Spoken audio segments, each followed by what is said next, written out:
everyone, and welcome to Paranormal Roundtable. I'm your host, Josh Turner, also known as Wolf. And with me tonight is my esteemed colleague, Barton. You want to say hi, Barton? Hello, paratroopers. Hope you're doing great tonight. Barton Nunley, and we are going to be doing a discussion with someone. But first, let me get to the prtpodcast.com. It's Josh Turner at prtpodcast.com, Josh Turner at prtpodcast.com. Don't forget to like and subscribe, and check out the live stream on Tuesdays. Yeah, so it's 3 hours of material. There's all kinds of stuff we talk about. We go down the rabbit hole and all kinds of stuff. Literally, it's almost always 3 hours. I mean, it's just, or over 3 hours sometimes. And a lot of people from around this community gravitate toward that Tuesday live stream. I see all kinds of people from the community in there. So you never know who's going to show up or who's going to be a guest on the show. And so we have a guest tonight. But before we get into it, Barton, what is your group called? It's called Inhumanoids with Barton Nunley. Everybody come on over. Yep. Barton Nunley has a group now, and I have Paranormal Roundtable. My wife has Paranormal Lounge. She also created the Paranormal Prayer Group. And there's a lot of people who are in these groups now. In the Wolf Turner PRT fan page, which I did not create. People think that I'm feeding my ego by making it. I didn't make that. In fact, half the memes in there are teasing me. So, yeah, just go over there and check out there's a lot of cool stories. Barton, there was one in there that you were talking about today in Paranormal Roundtable. What was it? Well, it's where somebody had posted a deathbed confession. Yeah. It sounded pretty interesting to me about the moon landing. Yeah, so you guys go check it out. It's all kinds of stuff that's in there, and you never know what kind of stuff's going to pop up in that group.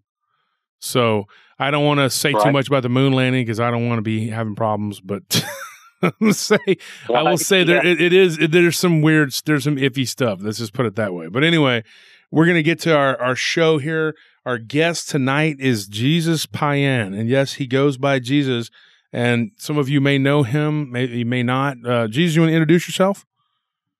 Sure. Hello, everybody. So, I might be like more known for my acting stuff because I've been acting for about 15, 16 years.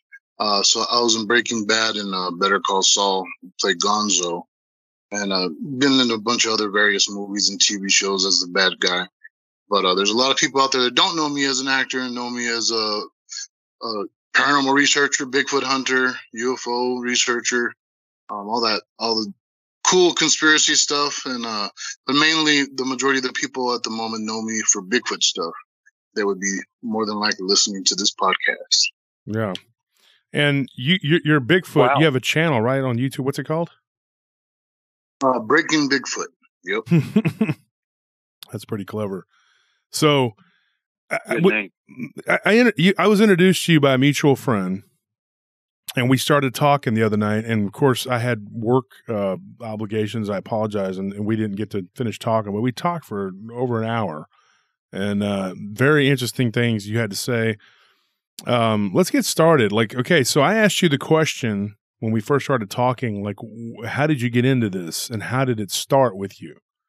And you had given me an answer. So do you want to go from there, from the beginning when you were young? Sure. My dad was in the Air Force, was stationed in England. So I was there from age 2 to 6 or 7, around that world. And during that time, we lived in a haunted house. And my mom had a book called The Mysterious World by Arthur C. Clarke. And I was 4 years old, and I started reading. And I started reading that book, and I ended up reading that whole book by the time I was 5. And inside that book, there was, every mystery that was out there: UFOs, Loch Ness Monster, Bigfoot, the crystal skulls, etc., etc. And so my mom saw that I was fascinated with all this stuff, and they were interested in those things. And we all packed up and we went to the Loch Ness lake for 2 weeks and hunted for Nessie. We didn't catch, though. we did scoop up some water, and we were hoping we had some mincy poo in that little jar that we kept, you know. Well, you kind of broke up a little bit there. What happened? Before we left, we scooped up water into some little bottles in hopes that we had Nessie scat somewhere in there, and we still had water, you know. That experience when you were a child, it was profound. I'm not talking about just the Loch Ness, but living in the haunted house. Do you remember any of it, or were you too young to really recall any of the experiences there? What happened? No, I remember. Excuse me, because we'd hear somebody walking up and down the stairs. The house that we lived in was over 200 years old, and it was 2-story, and we'd hear people walking up and down the stairs. The TV, back then, it had 3 channels and one big dial that clicked really hard, click, click, click, to change the channels. And at nighttime, the TV would turn on and the channels were being changed, stuff like that. And one room, my sister's room, would be like just deathly cold, and she would always come to my room. She's my 2 years older than me. She'd come and sleep in my room because she wouldn't sleep in there because it was scary. Yeah. Did you ever see anything in that house, or? No, I never saw anything. The only thing that I saw in that house, like I said, besides hearing all that weird stuff, was UFOs. Saw 2 UFOs. One of them was cigar shaped and was flying towards the window. And this was during the same time that the Bentwaters, the incident that happened in Rendlesham Forest, was going on. My dad was working there, and that was the exact same year I was there, and I was seeing UFOs. Wow. I was just thinking about that when you said England, about Rendlesham. What was that, Barton? Seeing UFOs while living in a haunted house. Yeah. I want to say that's surprising, Jesus, but it's really not. Yeah. It's not as surprising as people think. Yeah, it kind of goes along with what happens. Like, so what we were talking about the other day, Jesus, like, and we agreed on this, like when you were talking about the fractured community, how everybody who believes in one subject in the paranormal, that's what they think everything is. And you were like, I can tell you because you had all these different experiences, and you were telling me this, and I'm going like, man, that's completely true, because that's exactly what's Barton's deal. That's my deal. We are experiencers. We are all people who have experienced multiple things, and you definitely have. And so some of the things you were telling me were just crazy. I mean, to the uninitiated, it sounds crazy. Right. It's just crazy. It's wild, But to me, it's just like, when we were talking, it was just like, just a normal day at the office. We're talking about it. It was just like, this is just a Tuesday, it's just what it is, but I'll tell you what it is. What really got me was the fact that you are into Bigfoot, and you had one of the theories you had really struck a chord with me, because we talked about how, it was a flesh and blood, is it a spiritual thing? And you thought, that there could be ghosts. And talk about that. Tell me what you were telling me the other night.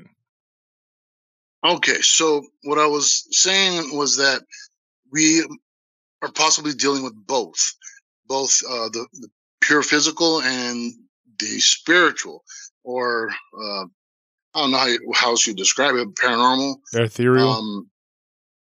The ethereal. Yeah. So what I'm saying is, if there's ghosts and the people out there that believe in ghosts, and there's demons and there's, spirits, and there's hauntings, and the people that get haunted by ghosts, they describe seeing, many of the same things that people are seeing Bigfoots do, but not understanding how that's working. So it was explained that, ghosts have been seen manifesting in the physical form, disappearing, floating around as orbs, and then becoming the person, and vice versa. Throwing things. Ghosts have been known to throw all kinds of stuff, pebbles, pennies, just strange things. Bigfoots. people say they get rocks thrown at them too. Little things get thrown at them. They don't know where they're coming from. They've seen Bigfoots disappear, reappear. They've seen orbs. You know what I mean? All the same things. So what if we're not dealing with the supernatural Bigfoot that we're thinking it might be with these teleportation powers and interdimensional things? What if it's, well, I guess it is still interdimensional, but what if it's a ghost? These are dead Bigfoots, Bigfoot ghosts, and they're haunting their forests where they died. And we're experiencing it, maybe. See, and I was a theory, yeah. That's a very good one, and I took it a step further. I was thinking, that maybe these things can actually shed their physical body, which in essence would be death, because what death is a threshold to another life for us. It's another world. You enter into it, but maybe they can shed it and then come and go. Or maybe they just shed it and they just stay as a spirit, or maybe they come here as a spirit and become flesh. There's all these different ideas and thoughts, and we were going back and forth, and I thought, man, I like this guy, because we had a very interesting conversation, and I thought, man, this is awesome. You're communicating, you're speaking my language, And so when we started talking, you had I guess you should say, a plethora of experiences.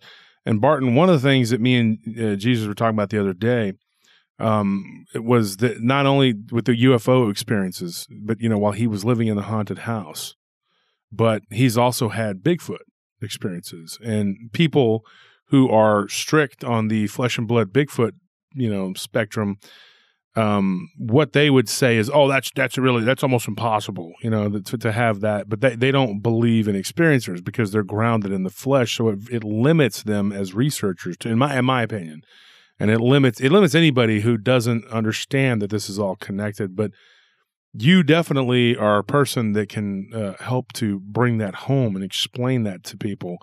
So tell the audience, the people at home that are listening to our discussion, tell them about your experiences. And you can start from the earliest age, which you already have with the haunted house. But I just wanted to get that Bigfoot thing out of the way. But I want you to tell them your experiences that you can recall and recount from your youngest age after the living in the haunted house in England up until your current to present day. Okay, so not just the Bigfoot stuff, or do you want to hear the Bigfoot thing? We can just go in order. I mean, or let's just do that. Just go in order from your youngest experience. So to go in order, after the haunted house, which it turned out that under the staircase was a closet, and in that closet, at the end of the back of the closet, there was there'd always be cold wind that would come out of there.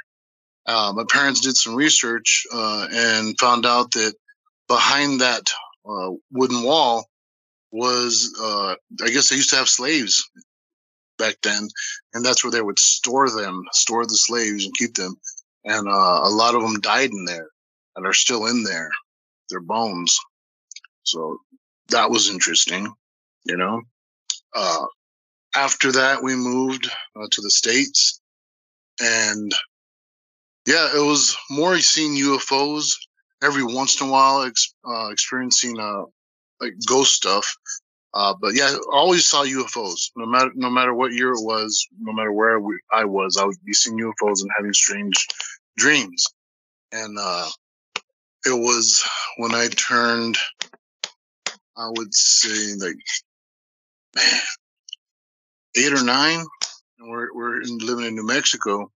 And we're living in this house on Lover's Lane, and it had all wooden floors, and we would hear, people walking back and forth on the wooden floors, and we had bunk beds in our room, and yeah, we would see ghosts come in, and I guess it'd be more like the shadow person. And one night we saw that, and I fell off the bunk bed. So I was so scared, and done peed my pants and ran to my parents' room all upset. They thought I was just being crazy. And then other days we'd come home we were latchkey kids, and we'd come home and folks were at work, and the ghosts would come out and play, and we would get, be scared as crap, and we'd hide under the kitchen table. And the kitchen, it was like kind of connected to the living room, so it was like they could see, through whichever side you're looking at, you can see each other, And my mom had this really long tablecloth on the table, so we would be hiding under the table, and we'd be hearing people above us, like they're sitting at the table playing chess or checkers, and we would hear the TV turning on and changing channels, but we'd look up when we'd lift up the tablecloth, the TV wouldn't be even on, and it'd just be quiet. And then we'd go hide back under it, and then it'd all start up again. And so that, like I said, just things like that continued as I was growing up. And I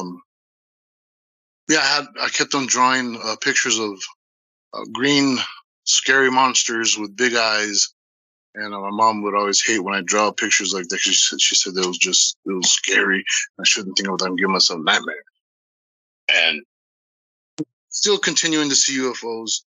And I'm living on bases and stuff. So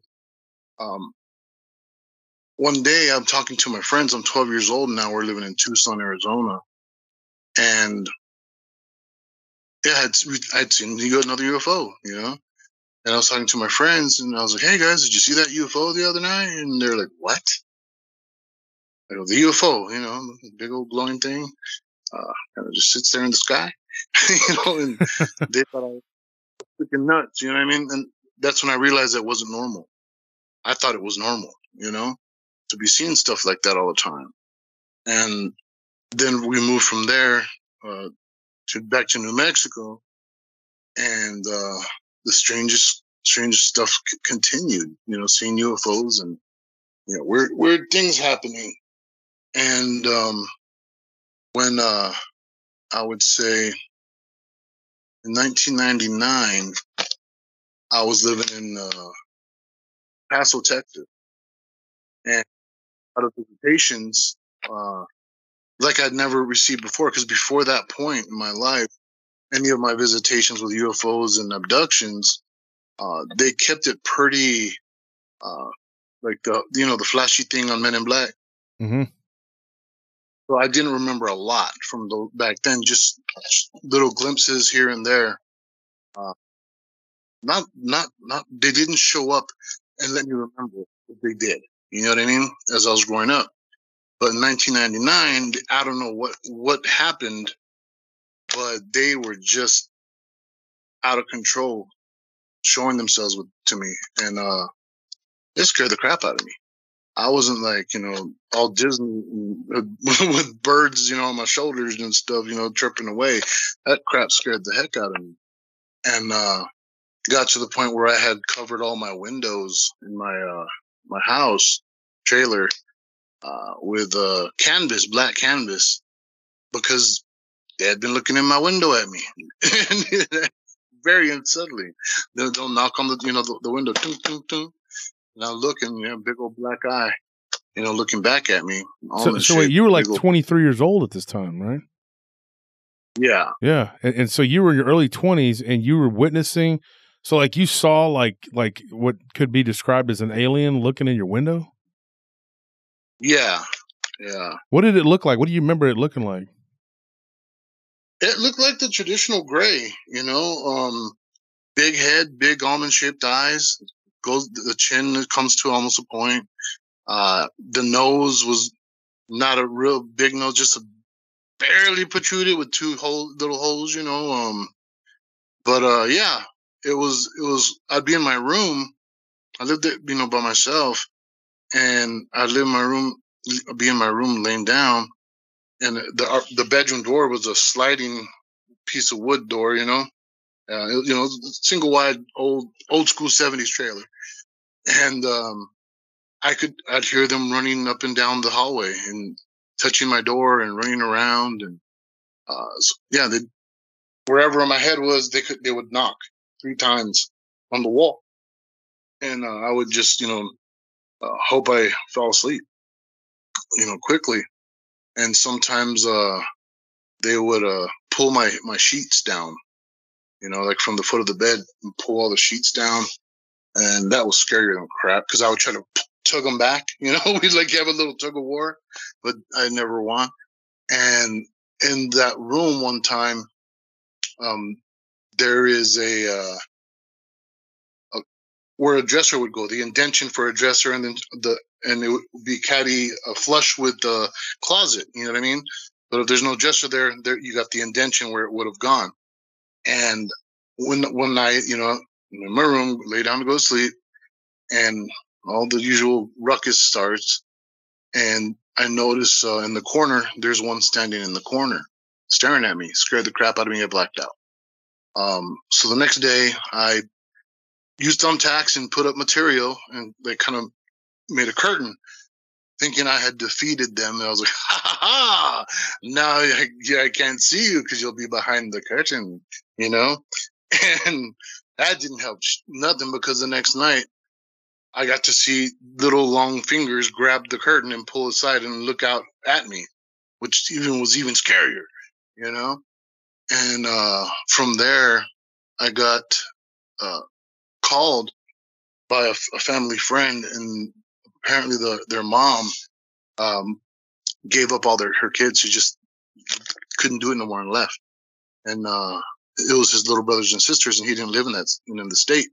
So he called me and asked me if I would be willing to go move over there in Las Cruces and take care of the kids and take over, you know, as a parent. So that's what I did. I went over there and took over, and all the weird crap followed me. And I just talked to the guy that what I'm going to tell you was living with me, one of the young kids named Anthony.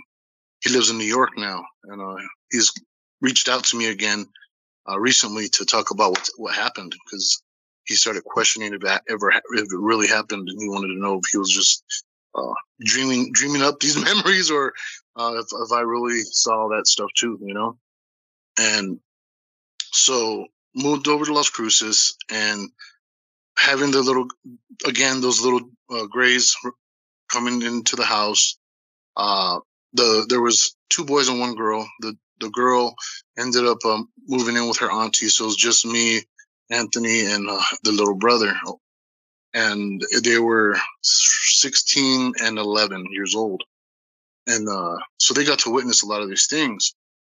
And one night, I was having a dream. I thought it was a dream. And in my dream, there was a ugly witch, green face, real just there. And she was in my room and was levitating me, right? And was like lifting me all the way up until it was pressing my face and body against the roof. Like she wanted me to go through it, but I wasn't. I was just getting squished. And I said, ow, you know, and she let go, and I dropped down on the bed. Well, the next morning I wake up, and the 16-year-old Anthony, he tells me, hey man, what was going on last night? I was like, what do you mean, dude? He was, well, I heard this big old crash. He was, and I came to your door, knocked on your door, and, you know, I was like, you okay, dude? And you told me everything is okay. Go to bed. Go back to bed. And I was like, you heard a big old crash? And then I started thinking about my dream. I go, if that really happened, dude, I go, because I weigh over 300 pounds. So if that really happened, I would have broken all the box spring, you know. And we lifted up the bed, and because it wasn't on a bed frame, it was just on the floor, the box and the mattress. And we lifted it up, and sure enough, 5 of the boards were all broken in half. And it was things like that was very, very, you know, interesting. That it was affecting the physical world. And then, we would see UFOs a lot as well. In where we were living, it was Doñana County. It was like on the very edges of the city, trailer courts next to the cornfields and other types of fields out there. They grew a lot of, you know, vegetables. So the neighborhood kids would come over, and I would tell stories. I'd sit in the front yard, and I'd tell them the stories about, you know, UFOs and abductions and stuff. They called me the UFO guy. So one day, me and Anthony were at the house. His little brother is now staying with Auntie as well, so it's just us two now. And we hear a bunch of banging on the door. Excuse me. And you hear a bunch of little kids yelling, UFO guy, UFO guy. And we go to the door and you open the door and there's a bunch of little munchkins, you know, and they're all, there's a UFO over your house. It was like 4:00. And I'm like, all right, you little wise guys, get out of here, you know? and then I see their parents in the middle of the street looking up over my trailer, and I'm like, oh crap. So I turn over and look up, and sure enough, there's a big glowing white disc spinning above my trailer. And as soon as I get a good look at it, it shoots off towards the mountains. I believe it was the Guadalupe Mountains, and turn into 3 glowing orbs, like in a delta configuration, and start spinning, you know, just spinning. And so it's me, Anthony, those kids, and their parents were all standing in the street watching this thing just continually spin. Well, it spinned for a long time until it started, sunset came and starting to get dark. And one of the wives of the couple that was there, she says, well, that's really cool, Jesus, but it's getting kind of late, so we're going to have to go in and start dinner, okay? And I was like, okay. You know, like it was my fault or something. And yeah, they left and went in. And the rest of that night was just ridiculous. We started seeing that it got dark, and we started seeing like a flash of light, like it was like a light bulb, you know, like a picture flash, but there was no light source. And it would happen every, like, I don't know, 5 seconds. It would happen again. And it would light up the yard and the neighbor's back wall, you know, on their trailer. And this is continued and continued. And then we got like showered with little tiny pebbles, but there's no source. We're not seeing the source. We're getting pretty freaked out. And unfortunately, at the time, we didn't have electricity either. Our electricity had been shut off. So that didn't help anything. And my vehicle, the transmission blew and the battery went dead. So we had no vehicle. And so we're pretty in dire straits at the time. But yeah, we started hearing this, like something in the trailer running around. We were outside. We went outside because we were just freaked out. It was too dark in the trailer. And we heard little things running around, and then big giant, like pounding, like a giant was stomping, you know, like if you had a serious bass in your vehicle, but it wasn't quite like music bass, but it was more like I said, like a giant walking or something. And yeah, we ran into the car, locked ourselves in there, and just kept on hearing all this strange stuff. And that light was still flashing. None of the neighbors seemed to be awake. It was like, we were pretty upset, like freaking out. And finally I was like, I ain't going to stand for this. You know, I'm going to do something about it. And I said, let's go up to the trailer. And next time we hear big boom, boom, boom thing, we'll hit the wall, you know, ourselves, like, you know, with our fists. Maybe we'll scare it away. And that's what we did. We went up to it and we waited, and boom, boom, boom, boom. And we hit the trailer, and it hit back. But it sounded like King Kong now. Scared the living crap out of us. We ran back into the car. And then I guess to kind of shorten the story up, 3 days later, we went to a friend's house, and he had a newspaper in his on his table, and he said his dad had just been arrested, and it was on the front cover. But on the left side of that, his dad's, you know, being arrested, was a oblong column that said Air Force says UFO, a weather balloon. I mean, classic weather balloon thing, you know, silly as hell. And it described what happened that day, that a UFO was seen over Las Cruces, and ended up turning into three little circles spinning.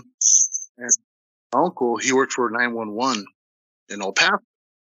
So I was like, man, I wonder if he was working that day, because it said that 911 received a bunch of calls.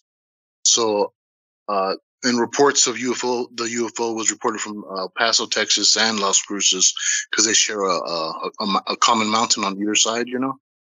And I called up my uncle and I asked my uncle, I was like, hey, uncle, and I wasn't trying to lead him, you know, by saying, hey, did anybody call about a UFO, you know? I just said, hey, I go, anything weird happened at work? Like any strange calls in the last few days, you know? He's like, actually, he was, yeah, I wanted to tell you. I don't know why I forgot. He was, but yeah, he was a few days ago, all 911 lines in Las Cruces, Anthony, and El Paso were jammed with UFO reports. It was, and I thought about you right away. Yeah, I don't know how I forgot to tell you. And yeah, so it came out in the newspaper in Las Cruces, and yeah, it reached all the way to El Paso, Texas, when that still was happening. So that's continually happened. There I moved to Rosa, New Mexico, and that's where I had my first. To Ruidoso. We moved to Ruidoso. Oh yeah, 2000. Yeah, and that's where I first heard physically a Bigfoot scream or howl or do a call, however you want to call it. That was the first time when my parents were with me and my sister. She was a police officer, and we were also down. And yeah, that's what really got me. I guess to add to my obsession of all the other weird stuff. Yeah, that's how I started with Bigfoot, and that was 22 years ago. But I've been reading and researching Bigfoot, you know, since I was little. You know, I just never had actually been in the field until then. You know. So you had all these experiences. It seemed like they were based around. And correct me if I'm wrong. I'm not trying. I don't want to put words in anybody's mouth, but it seems like it was all based around what was alien abduction.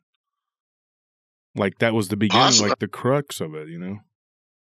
Yeah, I'd say up until that point, yeah, it was a lot. The most intense stuff was all the alien stuff. There was a lot of that, and UFOs never stopped. I still see them. I saw a UFO yesterday, you know. And a lot of people who would listen to you and say, "Oh, that's crazy," you know, this guy's seen Bigfoot, he's seen UFOs, whatever. But people like Barton said, you know, and we've talked about this multiple times, Barton, the people we've interviewed. A lot of people see Bigfoot and UFOs. It's just that whenever a UFO researcher talks to you, they don't want to hear about your Bigfoot experience. That doesn't fit the narrative. And then the Bigfoot researcher doesn't want to hear about the alien abduction or, you know, the UFOs. It's like they're two different things, and it's some sort of strange coincidence that a lot of people have both.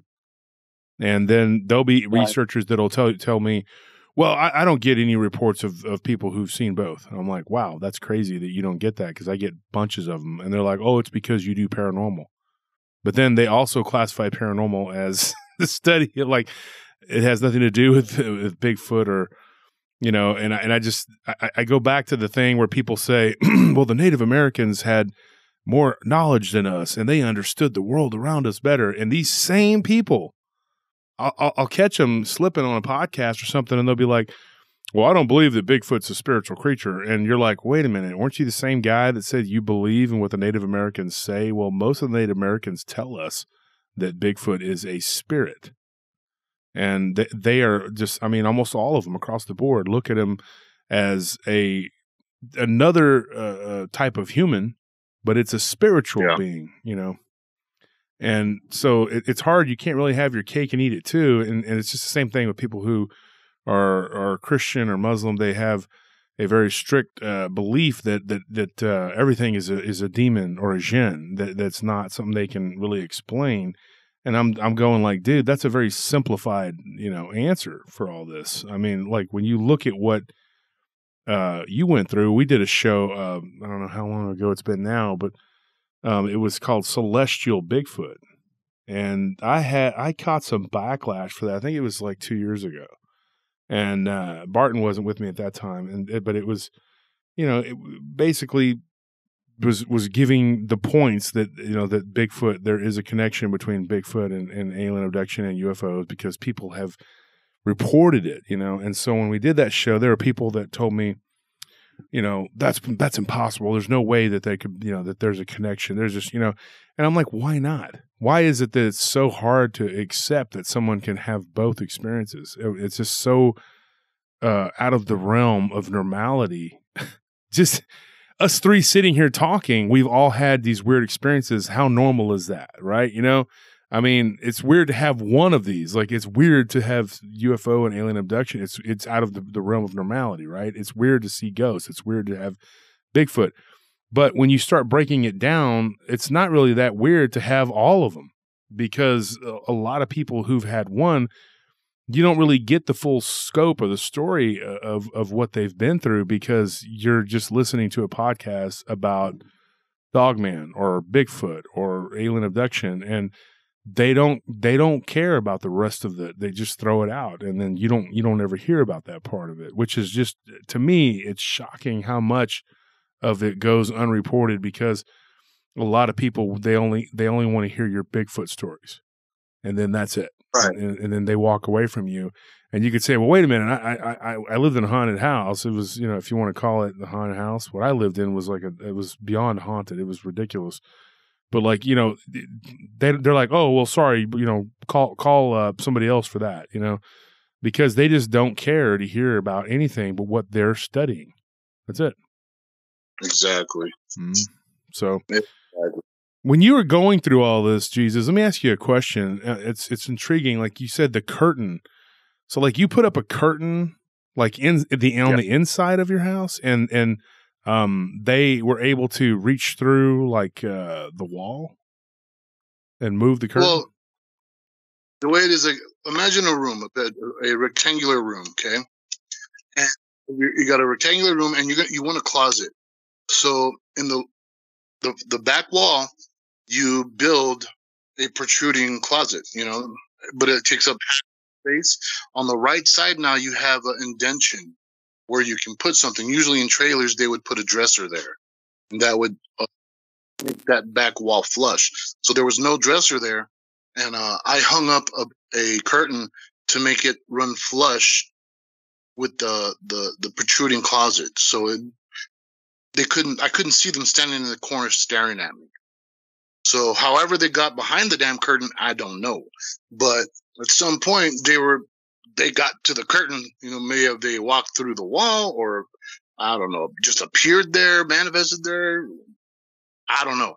But I got to see one of them behind the curtain, grab the curtain, their little long fingers, pull the curtain and look out at me, Yeah, that's freaky, dude. So like they can do things, and I get this all the time, but like it happened to you. Like they can do things that defy our laws of physics. They don't abide by that. Let's put it that way. They can.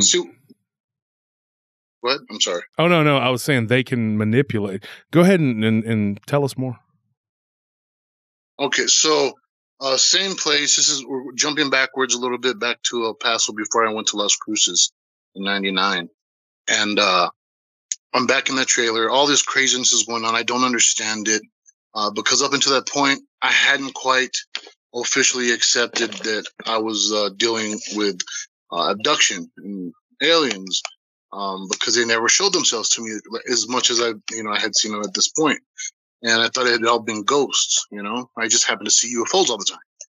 And so I was at my aunt's house, and I went to her library, and I saw this the backside of a book cover, and it had two black eyes, just piercing my soul, And it turned out to be the Whitley Strieber's book, and I asked my auntie if I could borrow it, and I was reading it, and it was like reading like that was like my story, my childhood, me growing up. I was just like, holy crap, holy crap, holy crap.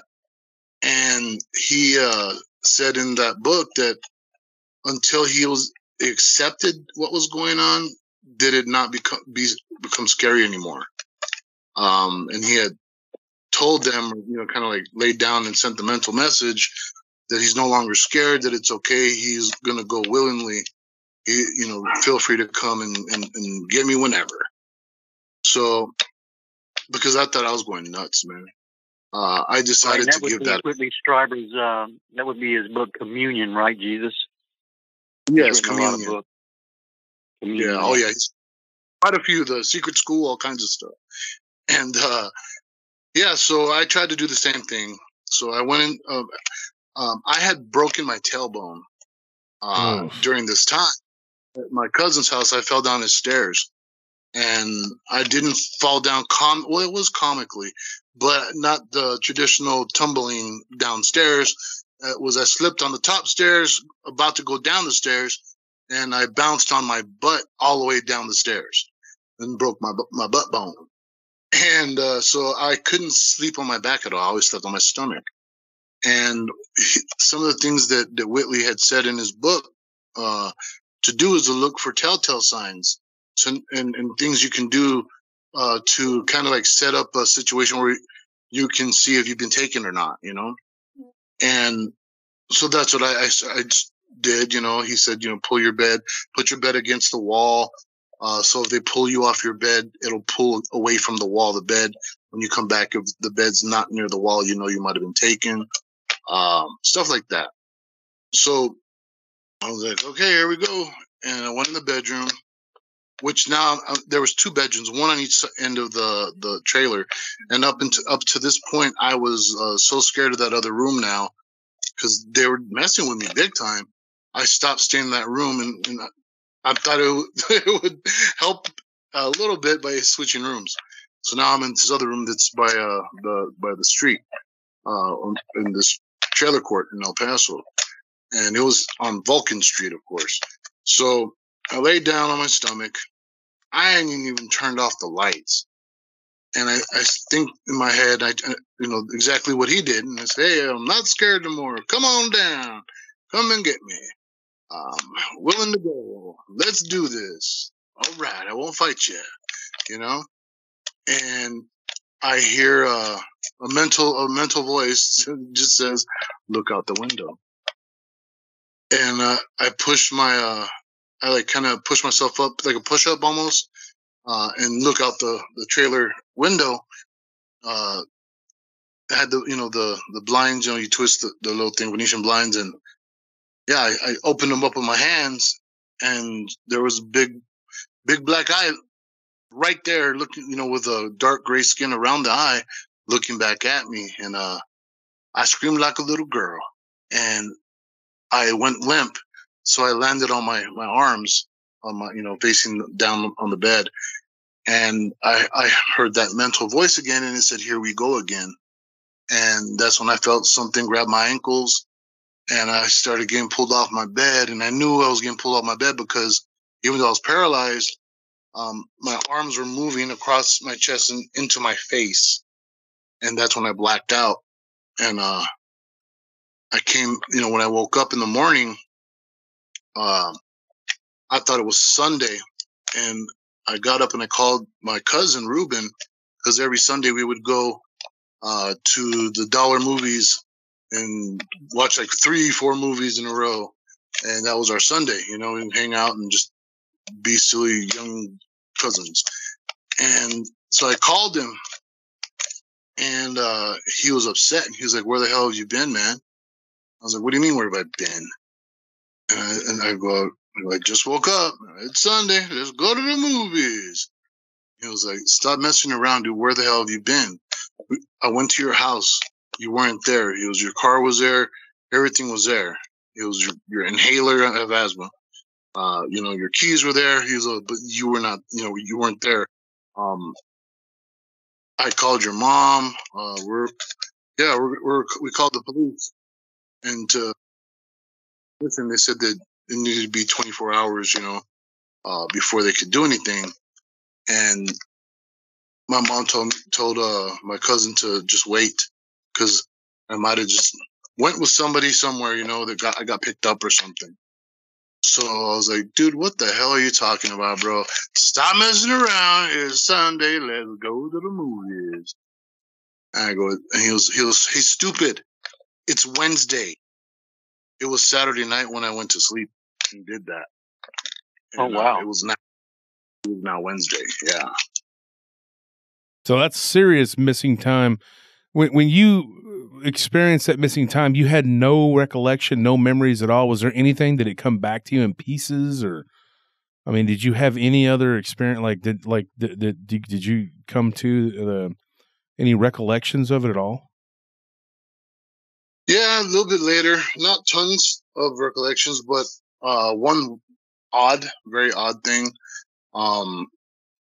It was, of course, glowing walls everywhere. There was no light source. Everything was white. And they sat me down in this chair, which pretty much looked like a big giant flat screen, or it was a windshield. You know, it was like a captain's chair situation, but everything was white. There was no specific shape, as in there weren't corners anywhere. It was like just very fluid, perfectly molded chair. You know what I mean? Mm-hmm. And it had like armrests, and there was no flashing lights or buttons or nothing like that. And from what I could see stars and some kind of planet. I still don't, I'm not sure which one it was. Like I said, it could have been a TV screen. I don't know, you know? And while I'm sitting there, I feel a hand go on my shoulder. And I'm like, you know, who's that? And I turn my head and I look up. And this is the weird thing. It's me, but not me, because that me wasn't chubby and had long hair, a beard, and purple irises, and was wearing was a white robe type situation with the rope, you know, for the belt. Yeah, it was really odd. And then that's all I remembered from that time. But yeah, no memory of the Grays. When they come and get me, yeah, I remember them to come and get me. But whenever at that moment, yeah, I don't have no memories of them being there. Yeah. And did you ever experience any other type of alien, like, or what you would consider to be alien, like, presence? Yeah. Several times. I had quite a few experiences, man. I've had experiences with of course, like I said, the little short guy Grays, the slightly taller ones that are like 5 feet tall. Another instance, I'll get into, you know, some of the encounters, but and just types. Another one was they're Grays, but it looked like they were wearing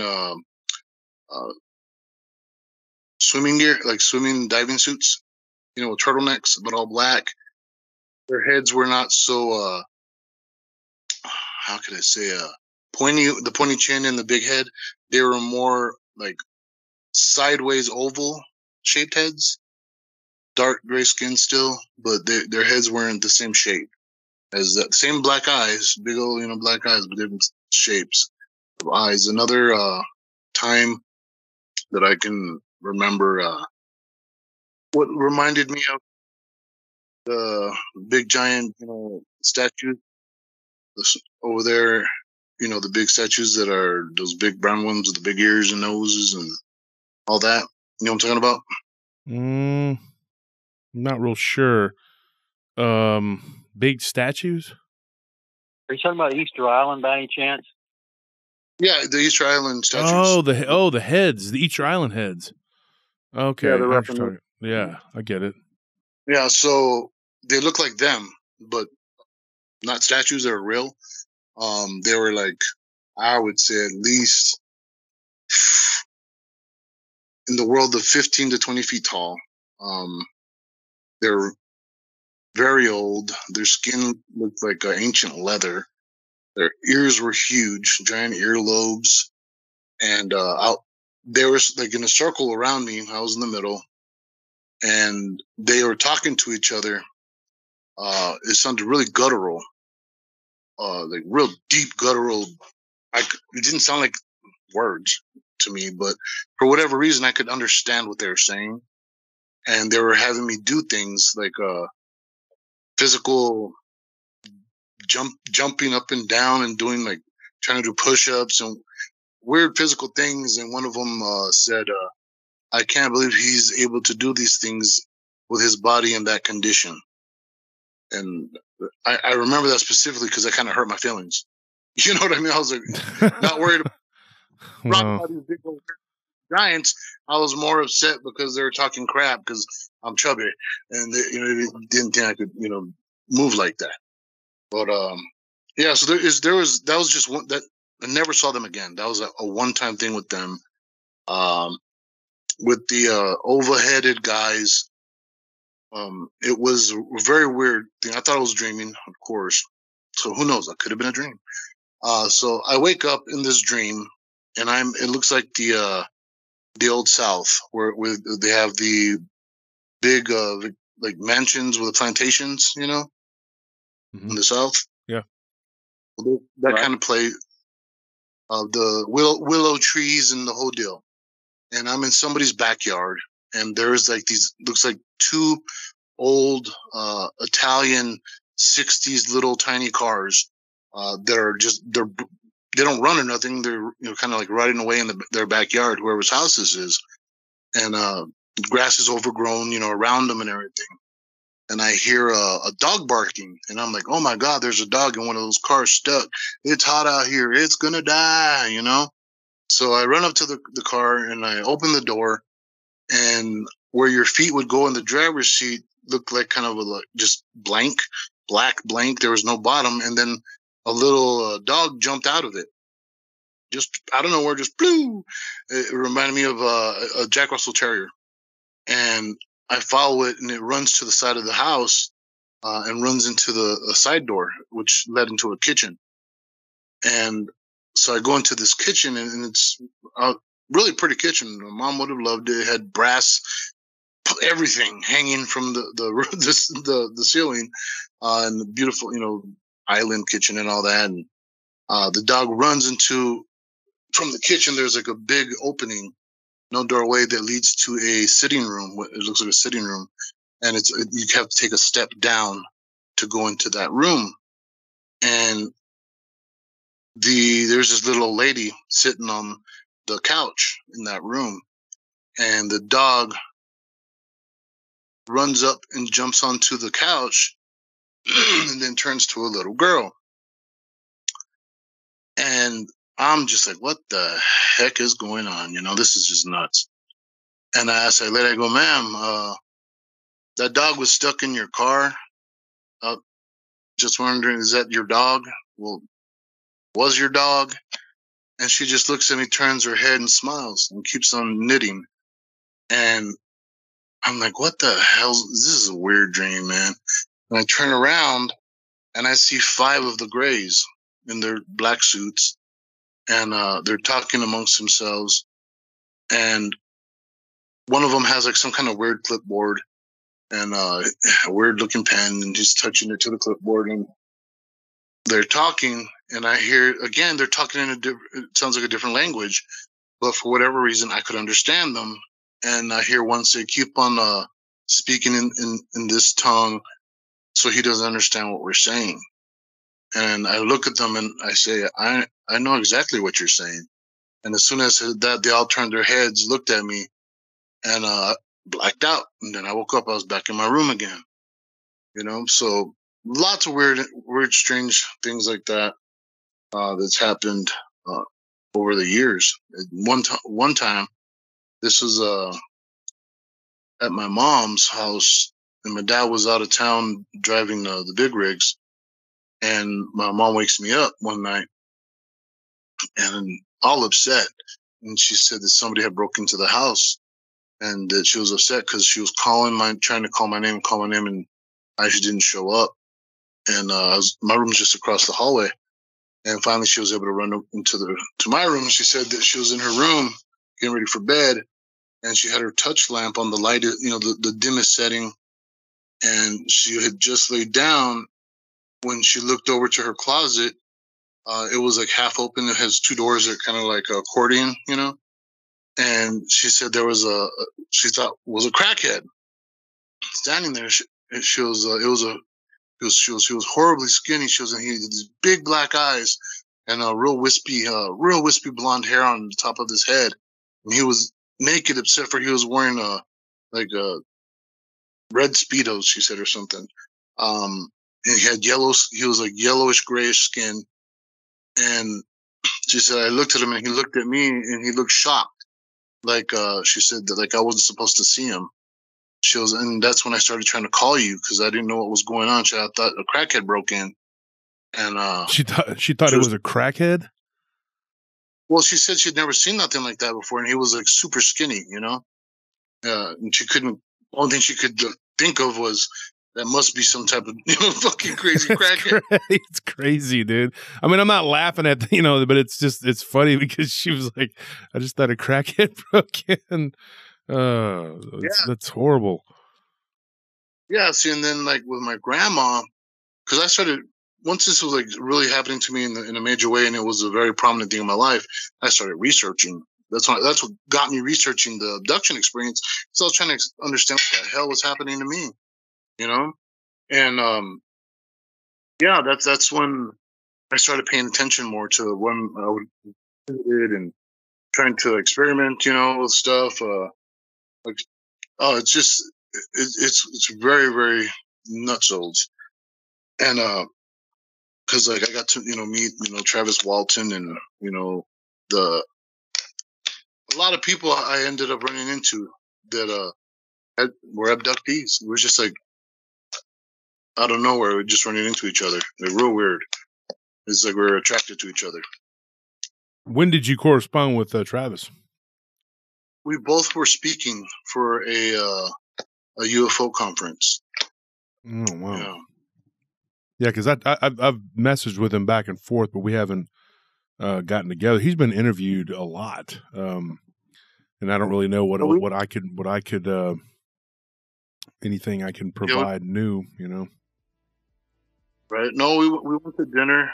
All of us went to dinner together, and we all hung out at Applebee's. And we're just swapping stories, and yeah, a lot of people. The actual encounter with Travis is a lot different from what the movie was. Okay, folks, so that's going to do it for this episode. Tune into the next episode where I return with my guest and with Barton Nunley. And thank you for listening to PRT. Don't forget to like and subscribe. Good night.